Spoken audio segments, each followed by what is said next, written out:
Hello les amis entrepreneurs. J'ai décidé de vous faire cette petite vidéo ce matin, j'allais dire à la fraîche, mais en fait pas vraiment. Simplement pour essayer de casser une croyance que vous avez pour un bon nombre d'entre vous lors de la préparation de votre pitch, qui est celle de penser que vous devez mettre le focus et l'accent pratiquement exclusif sur le produit ou service que vous avez à proposer. Et là, je dois dire que vous faites erreur. En tout cas, c'est particulièrement vrai si vous vous adressez à des investisseurs ou à un groupe de business angels. Vous avez plutôt intérêt à avoir une dimension bien plus large de ce que vous allez présenter. Et la première chose que j'ai envie de vous dire, c'est que ce qui prime avant le projet, c'est la personne qui le porte, c'est le porteur. Et en fait, j'ai une théorie qui s'appuie sur les 4 P, j'appelle ça les 4 P. Le premier P, c'est justement la personne, la personnalité qui est en vous, où vous devez refléter en fait l'image qu'ils ont tous envie de voir, c'est-à-dire ils cherchent, faut pas se leurrer, le prochain Mark Zuckerberg, Steve Jobs ou encore Elon Musk. Quelqu'un qui a cette carrure et le charisme pour porter un tel business, qui met ses tripes sur la table, qui a de l'énergie et qui voit loin, qui est une sorte de visionnaire et qui est capable de porter un business sur ses épaules. Donc, la première dimension importante dans les 4 P, c'est la personne. Donc, mettez de l'énergie, mettez vraiment toute la conviction dans vos propos, montrez que vous êtes la bonne personne, tout en ayant quand même en même temps l'humilité suffisante dans vos propos pour accueillir la critique quand même. Vous êtes capable de vous remettre en question, montrez-le. Et aussi, bien, vous êtes là parce que vous avez besoin d'eux, vous attendez quelque chose de leur part, vous attendez qu'ils investissent dans votre boîte, dans votre projet. Auquel cas, bien, vous êtes encore petit, vous avez des preuves à faire, des choses à démontrer et vous avez encore des demandes à formuler, vous avez encore besoin des autres. Donc, tout ça entre dans le premier P qui est la personne et la personnalité.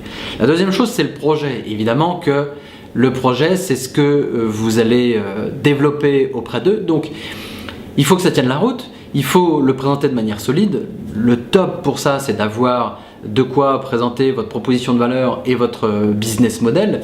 Montrer en quoi il est fort, en quoi vous serez vous-même capable de tirer bénéfice personnel de votre business, de votre projet, mais aussi en quoi ça va être bankable pour lui, en quoi ça va être un business lucratif qui va lui permettre de voir loin.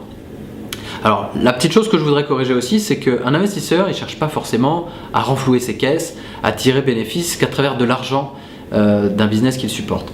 Ce qu'il veut aussi, et c'est pour ça que la dimension de la personnalité est importante, je fais un léger retour arrière, mais c'est de comprendre qu'un investisseur, il cherche aussi à valoriser son image et sa propre personne dans l'accompagnement d'un business florissant. Vous imaginez celui qui a posé ses billes le premier sur Facebook, je pense qu'il s'est un petit peu tapé sur le ventre. Et je ne parle pas que niveau argent, je parle aussi côté vraiment fierté personnelle et puis implication dans la dimension d'une innovation importante.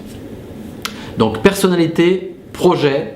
Le troisième P, c'est le potentiel, c'est-à-dire que même si on en parle un peu dans le projet et dans le business model, il faut effectivement montrer le potentiel de marché, le potentiel cible que vous adressez, et donc que l'investisseur qui vous regarde avec des yeux finalement tels ceux d'un jury, qui doit se dire je mets mes billes ou je mets pas mes billes, doit comprendre ce que va devenir le petit projet, le petit bout de projet que vous êtes en train de lui présenter aujourd'hui. C'est-à-dire, si vous le projetez dans 3 ans, dans 5 ans, dans 10 ans, est-ce que cette personne, est-ce que ce projet, cette idée, est-ce que ce business model est capable de devenir grand, d'être racheté peut-être par un gros groupe, d'être peut-être même dans mon propre portefeuille ou dans celui d'un investisseur institutionnel énorme?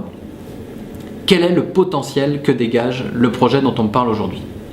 Et enfin, la dernière dimension, là, c'est le prix. C'est-à-dire, est-ce que j'ai bien étudié le marché pour proposer mon produit ou mon service à un prix acceptable, à un prix qui va rencontrer son public, qui, comme on dit en anglais, fit the market, qui vraiment rencontre la demande. En fait, vous avez une offre, il faut qu'elle rencontre une demande, de telle sorte que vous ayez un produit qui se vende et qui se vende bien. Peu importe que vous adressiez à une niche ou à un marché de masse, et à la limite, peut-être qu'il vaut mieux encore vous adresser à une niche, ce sera beaucoup plus facile de cibler vos actions de communication et d'aller trouver votre marché que si vous adressez à un marché de masse.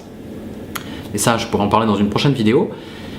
Là, vous devez montrer que le prix est adapté. Il est étudié par rapport à la concurrence, par rapport à ce qui se fait, par rapport à la problématique que vous résolvez, par rapport aux besoins auxquels il répond et par rapport à un degré d'acceptabilité psychologique de votre cible potentielle. Et là, je reviens vraiment à l'état ou au stade de l'étude de marché parce que l'étude de marché doit vous permettre de répondre à ça très rapidement. Voilà, donc je vais faire un petit résumé de ces 4 P. La personne, sa personnalité, le projet ou le produit, appelez ça comme vous voulez, le potentiel de business, le modèle économique qu'il y a derrière, et enfin le prix acceptable et donc tout à fait en phase avec le marché de ce que vous avez à proposer. Voilà ma théorie des 4 P intégrée dans votre pitch pour un business qui montrera toutes les preuves de réussite par rapport à un investisseur et ses attentes.